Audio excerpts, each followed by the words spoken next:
নমস্কার সবাইকে। আজকে আমি বানাতে চলেছি লাউ পোস্ত। প্রথমেই গরম কড়াইয়ে তেল দিয়ে জিরা, শুকনো লঙ্কা, তারপর কুচনো পেঁয়াজ দিয়ে হালকা আমরা খুন্তি দিয়ে নাড়াচাড়া করে নেব। তারপর হালকা লালচে করে পেঁয়াজটাকে ভেজে নেব। আমাদের আগের থেকে তৈরি করা ছিল লাউটাকে ভালো করে ছোটো ছোটো করে কেটে ভাপানো ছিল, আর ওইদিকে ছিল মিক্সার গ্রাইন্ডারে পেস্ট করা পোস্ত বাটা।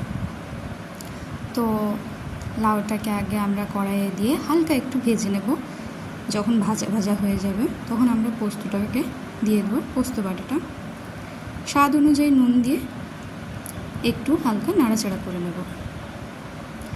নাড়াচাড়া করার পর ঢাকা দিয়ে দেবো।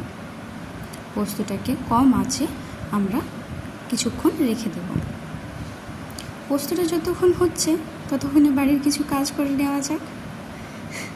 তারপর ঢাকা খুলে কিছুক্ষণ বাদে পোস্তটা আবার একটু নাড়াচাড়া করে দেখে নেব যে পোস্তটা হয়েছে কি হয়নি। পোস্ত আমাদের কমপ্লিট।